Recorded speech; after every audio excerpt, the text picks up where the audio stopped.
Hello and welcome back to the Villa Filler podcast. I'm here, as always, with my good friend Dan Wiseman. Dan, we should be sounding pretty good right now. So before we get into it, before I ask you how you are, I want to give a shout out to Charlotte, who has been kind enough. She's reached out to the podcast. She's a listener, Villa fan, audio technician. And she said, I really want to get involved with the podcast. I think I can make it sound better. That's what she does.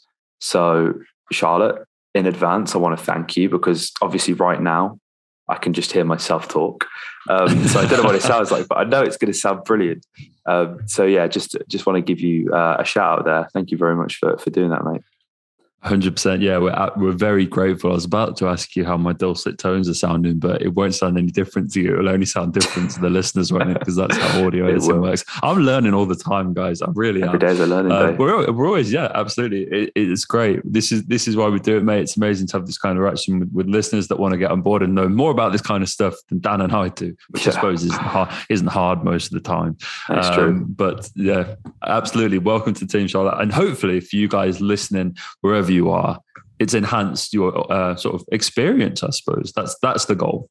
Yeah, I know we have had a few comments. There's always there seems to be one every sort of month or so that's like, your audio's crap and we don't really know what to do. So yeah, massive thank you to Charlotte. She'll be listening to this while she's editing it. So yeah, thank you very much.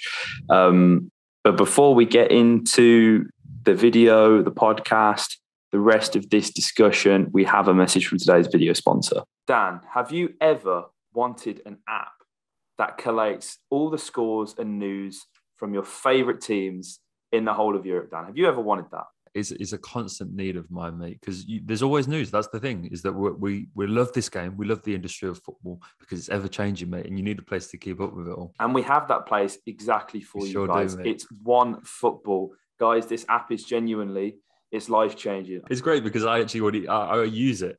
So it's great because it's where I pull the stats from for the podcast. So it's like there's all that new stuff as well, but you can track all of the players' stats from like across Europe for all the different leagues, for continental football as well.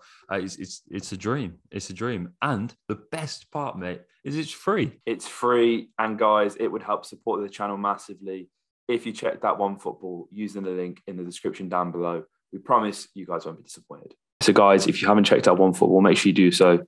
In the link in the description, it helps Dan and I out more than you could imagine. Now, Dan, here's the thing. Philippe Coutinho, what a time, what a player, what a boy. I don't think I've enjoyed a player this much in my entire life, donning the claret and blue. He's away with Brazil right now, scored a penalty the other night. At the time of recording, we're sort of late Friday night. So there's one or two more games, I think, maybe, that he has to play. Wow. It was nice of Ney to give up the penalty for Coutinho. Could see how much it meant to him on the evening, and you know, Neymar in the kind of in the sort of difficult place he's in right now, Dan, as well, I guess. You know, you can't turn your nose up at such a kind act from him, really. So shout out to Ney if he's listening. If he is, he's listening to some enhanced audio. You know, I say this like, you know, me and Ney are friends. We're not, but I tell you who did that. Jadon Sancho, we're boys. Replied to my DM at work. What a guy! Wished him happy birthday. Friend of the podcast, Jadon Sancho, obviously knows the Villa Filler. I'm trying. Who did I get the other day? I got Casillas. Sorry, we're going off on a tangent already. I got a reply from Casillas. No way. So we did. So basically, at work, it's movie month, and we kind of have to. I mean, you know the drill. We have to kind of create content based around that. And it's a bit difficult with football. So I was like, right, okay, footballers on the red carpet. Let's do it now. In around 2004, Atletico Madrid were partnered with Columbia Pictures. And the Spider-Man kits. Yeah, that's it. They had these kits that were sponsored, all the films that they were coming out, Spider-Man 2 being the notable one. If there's any football shirt listeners listening to this, by the way, I need that kit. So like, please hit me. I need a Spider-Man 2 Atletico Madrid kit. So get at us for that. But yeah, I uploaded this gallery on Instagram of footballers on the red carpet. And the last slide was Iker Casillas. And he goes to the red carpet in what I can only describe as beige Cheetos and a vest top. I've seen this. It's horrendous. And we got a reply from Casillas, and he was like, I rate the outfit, like I stand by it. And I'm like, fair play, show up. That is a guy. It's 2004. Awful clothes. Even for then, you got to say it. But that's amazing, mate. Shout out to Ika, man. What a guy. What a keeper. And there's one of the many tangents that we're probably going to cut off on this podcast. Yes. Ika can see about a footballer just replying to me at work. But no, Dan, we're here to talk about Philippe Coutinho because he hasn't replied to me at work yet, and this is becoming problematic. But one thing I wanted to he did an interview, Dan, the other day. As soon as he touched down in Brazil, it was with local television. I've got the quote up here. I can't find the source exactly, but words to this effect. I have a beautiful story at Liverpool. I was happy there, and now I'm starting to write my story at Aston Villa. I'm happy that once again I'm being able to play well in England, as I've played in Italy, Spain, and Germany. Man, this guy, I don't want to get carried away, but I'm absolutely going to get carried away, Dan. He's, we know right now we've opened talks, we're speaking to Barcelona, and it seems like it's just personal terms that we have to agree with. The wage is going to be a massive stumbling block, Dan, because we are going to have to completely and utterly destroy the structure because his current deal is working it out at about 350k a week. Now we are only paying, I believe, 190-ish. I want to say, please correct me if I'm wrong, Dan, and or the comments. Now, it's a no-brainer. It really is when you're talking about what happens on the green rectangle for the 90 minutes, Dan. I feel like we would be completely and utterly ridiculous, though, not to sit here and caveat it with, holy shit, if this doesn't work, what does this mean for this football club, Dan? Because forget what does this do? What does it do for our heart, for mental well-being? Let's get it done then. Forget the football club. What does this do? I can't do this heartbreak twice in the space of 12 months, mate. That is, mate. You're not wrong, the contract, though. Felipe. Yeah, for real. And I'm sure he will. I genuinely believe that, mate. I genuinely believe that. I think there is this air of positivity, and I think he's now, found a home.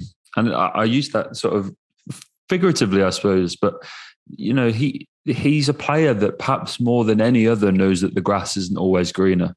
And for him, sure, there might be more tempting offers come the summer, when he's going to leave, that there may be, clubs even higher up the English football pyramid on the continent that offer him contracts. But he's a player that knows that it doesn't always work out when you go for these moves, and he's found somewhere where he knows surely that he's loved, that he's appreciated. You can see just what it means to him to be put back in the Brazil fold as well. That penalty goal that you were talking about against Chile, mate, was his 20th for the Selecao. So congrats to you, Felipe. He's part of this amazing journey that Brazil are on at the moment. That's now 62 games for them at home in FIFA World Cup qualifying, 50 wins coming from those. It's an incredible run that they're on, and you really have to fancy them again coming into the World Cup. And for the record, if I get to see Felipe ball out at that World Cup as a Villa player, tears in the eyes. Absolutely. But getting the shirt. No, mate, it really does have to be done. But no, this is a deal that I think, sometimes when you talk about a player sort of coming in and shattering the existing wage structure, that can be a real problem, sort of not in terms of the club necessarily financially and all those implications, but in terms of the squad. Yeah. And the unsettling, if you've got a squad where, and it seems that this case with Villa, where all the players are earning similar figures, there's no outstanding player that you go, oh yeah, he's going to be on at least 50 Gs higher than the rest of the pack. It all seems it's around a sort of similar total.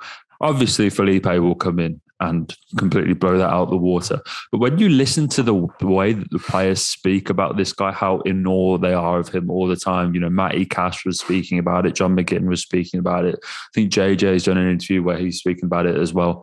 What a goal tonight, by the way, JJ. Stunning. Someone's been paying too much attention to Steven Gerrard. I've seen this movie before, mate. He hit that with real conviction. Yeah. I was like, wow, okay, I've seen this somewhere before. And it's from the gaffer. Yeah, and obviously the way that these guys speak about Felipe, I genuinely believe that they would totally get it, because he is on a completely different level to this team. We have some amazing players, but Felipe is in a different stratosphere, and I don't really think any of the players complain too much. If we've got to break the bank to get him in, I genuinely feel like they'd be okay with it. Yeah, I think that's the thing, isn't it? Like, everybody acknowledges that it's almost like an out-of-body experience having this guy train with him. And Tyrone mentioned at his evening the other week that he tried to tackle him first thing in the first session. He ended up on his arse because, Philippe's got this awareness, and it's the little things in his game. I think you almost take for granted when you watch the great players. Now, I know, Dan, you've been to the new camp, you've been to the Bernabeu, you've had the pleasure of watching the likes of Messi and Ronaldo and so many other world-class players live in the flesh. And you watch them and you don't watch the game, don't you? You don't see the rest of it, because you see the game through their perspective. And if anybody else has had the pleasure of doing that, you guys will know. But we're living that through Philippe. That's exactly what we do. We're at Leeds away. My dad didn't watch anyone else. He watched Philippe, and it was like little things he was doing, like pointing his finger and sorry, this is for the audio listeners, pointing his finger and telling Watkins exactly where he's going to pass the ball. And then he does it 10 seconds later, exactly as he says. And it's the looks over the shoulder, and sometimes he doesn't even have to look. He knows exactly where he is. He's perfectly balanced. The skills, everything. It seems like I'm just reeling off pointless things, mate. But truly world-class players make the game look stupidly easy. And that's what Philippe does, mate. Yeah, 100%. You spoke about, I've been quite lucky to watch a lot of players in my time. And you know what I'm actually going to like? And I went to see Barca back in September, and it was Ansu Fati's first game back from quite a long-term injury. And they love him in Catalonia. They are all aboard the Fati to replace Messi train. Like, that is full steam ahead in Barcelona. And every time he got on the ball, the stadium was like fever pitch. Like, you could feel this tension that something was going to happen. And it feels a bit like that with Felipe. It's like wherever he gets the ball on the pitch, I'm not just talking about positions where he could shoot or get an assist. It's like there's a feeling, isn't there, that like he might do something, and like he passes it 6 yards and he's like, oh, and then he gets the ball again, you're like, oh. It's like you just get drawn in and sucked into it. And it's like this. It's amazing because we appreciate just exactly that we're watching. And I genuinely, it's, people say, don't they, never fall in love with a lone player. And it's like, you can't even pretend that you shouldn't. It's like, you can't resist it. He's a magical footballer, and he has a galvanizing effect on this squad. And he makes a lot out of so little at times, and you can see what he does to other players in the team, the relationships that he's already forging. I think we need to obviously if he's going to sign, we need to surround him with players that are on that same wavelength, because as you said, he allows that. You spoke about what your dad was saying about his sort of pointing out of Watkins where he wants him to make the run and then playing that ball there. Ideally, he wouldn't have to have the point. Yeah, do you know what I mean? It's like, this is the thing is that like he's having to sort of do this sort of stuff, but he would like to have that player that goes, okay, I know he's going to be 10 yards on the defender already. So there's that ball on the shoulder, or there's that ball in behind. Do you know what I mean? So I think that's the next stage, is surrounding him with these kind of players that he can have this sort of link up play with, because at the moment for him, it is a lot of sort of diamond in the rough sort of situation in that he is Villa's main man. But it feels a lot healthier, this situation, than it did with Jack, because obviously Jack was sort of our main man and he had a similar effect on the squad. But this doesn't feel so much one-man band as Jack did, where we were so reliant on him creating everything. It was such a Jack-based system. This feels a bit healthier. This feels a bit more, he's more healthily built into the squad in a way. And I think we are able to surround him with better talent and make it work than I think perhaps we would have been with Jack still in the team. Absolutely. And I think the thing is as well, having a superstar in your side, it does wonders for the likes. You look at Jacob Ramsey, mate, who you referenced at the top of the pod. Fantastic finish from the goal he scored against Andorra for the under-21s tonight.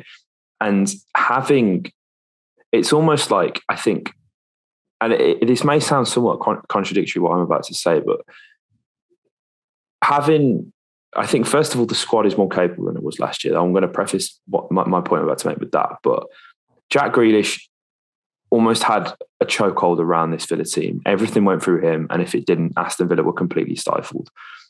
Philippe Coutinho has walked in and he has fulfilled the Grealish role in the sense where he's taken the weight of expectations and the shirt completely off every single player around him.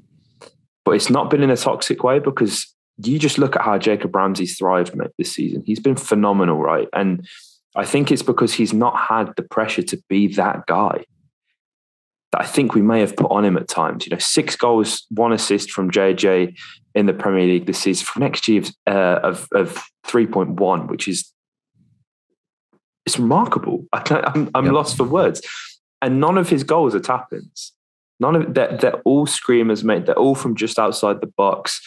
They're all wonderful techniques. And I think the only criticism would be, let's see him at the back post scoring a few tap-ins to really make him that, Steven Gerrard player. Don't want to say that too loud because that might annoy some people.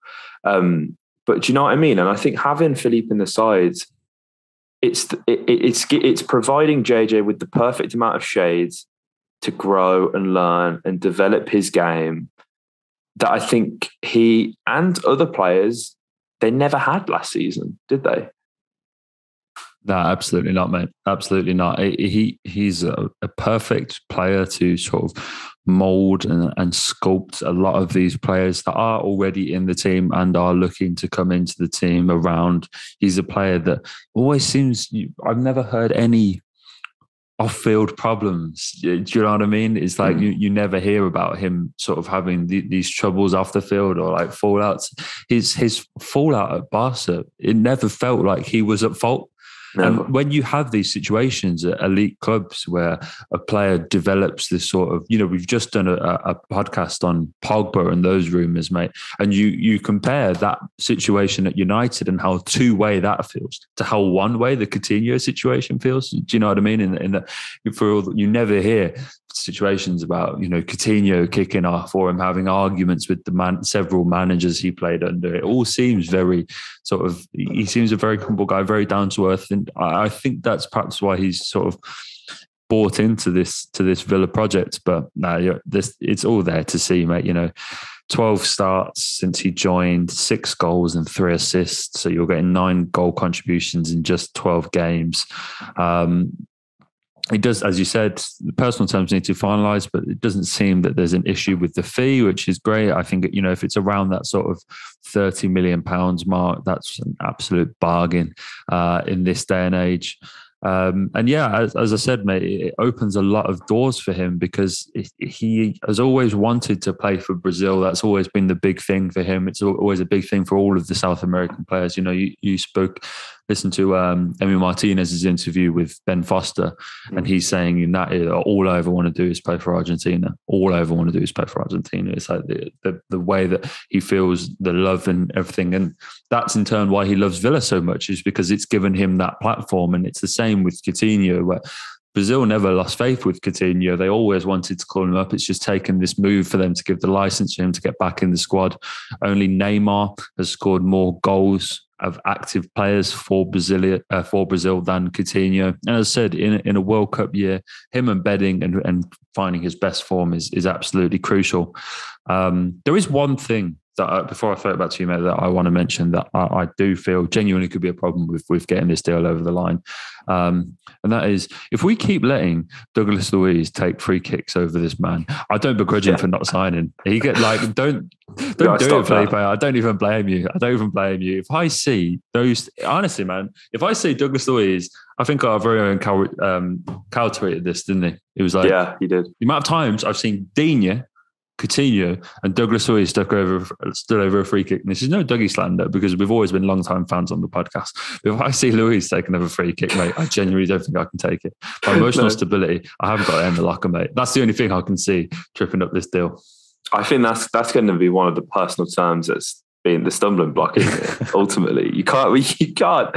Like, maybe it's just a fake out. I don't know. Maybe that's what they aim to do. But yeah, let's get Dougie off set pieces, man. Honestly, until he bangs one in, they just have to be Philippe's. But yeah, I think, guys, ultimately, this transfer just has to get done. I think if Villa are serious about making that step, making that challenge, and really giving it a go, because that's what it's all about. So yeah, please, Nassef, Wes, Christian, if you listen to this, please, let's get this done. Let's get it done for Stevie's sake as well. And guys, if you enjoyed, let us know by hitting a like and commenting in the comments underneath this video. Let us know how important this deal is for the football club. And if you listen to this and you're not subscribed, make sure you do so. And also make sure you thank Charlotte in the comments for sorting the audio out on this one, guys. Like, comment, subscribe, up the Villa.